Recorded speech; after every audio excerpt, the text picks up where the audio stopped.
sander. With using our disc and belt sander, you need to have all of our proper safety equipment, such as our ear protection and our eye protection prior to using it.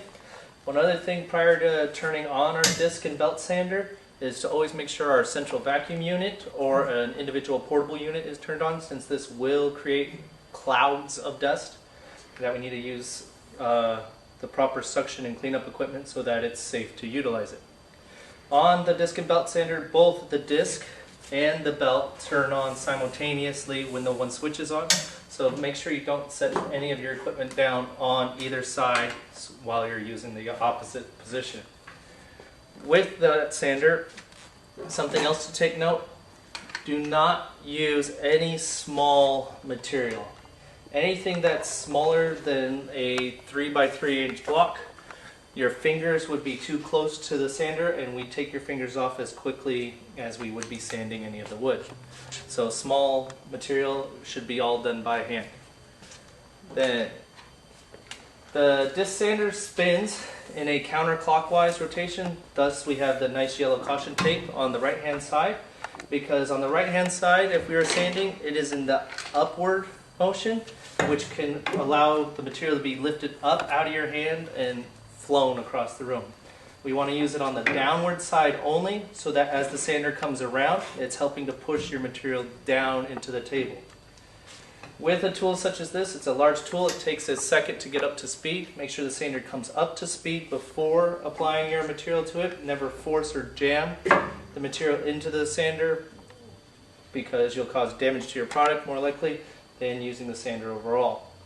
This sander has 80 grit sandpaper on it, so it is more of a wood shaper than a finish sander. All finish sanding can be done at your workbench, either by hand or with an orbital sander, depending on the material you're using. Then anything that you want to sand off that's greater than a quarter or half an inch, we should cut down to that size prior to sanding it. So let me get some safety equipment and we'll sand the edge off this board. Our on switch, let it go up to speed, hold the material down on the work surface, and then apply it to the sander.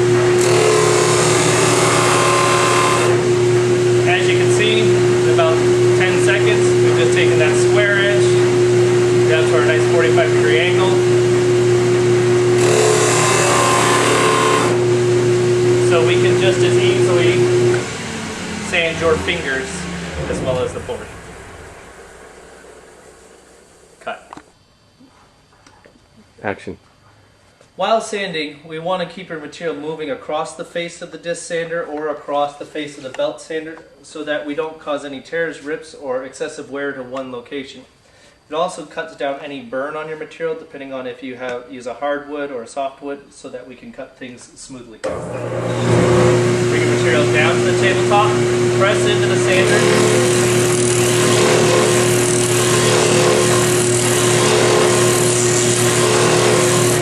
Keep it continuously moving, but make sure you're always working from the downside over.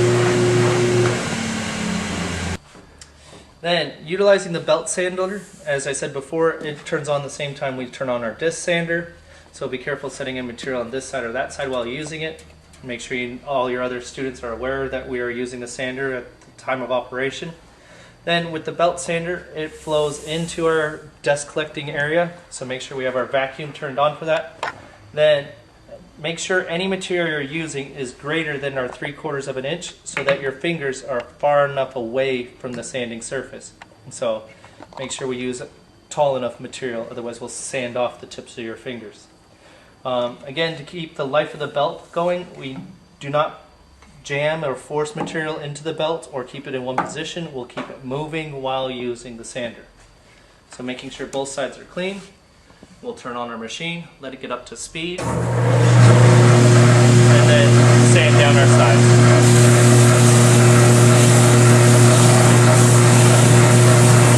Remove the material, turn off the machine, stay by it until it has completed moving, so that nobody wandering by will place material down to be thrown about the room.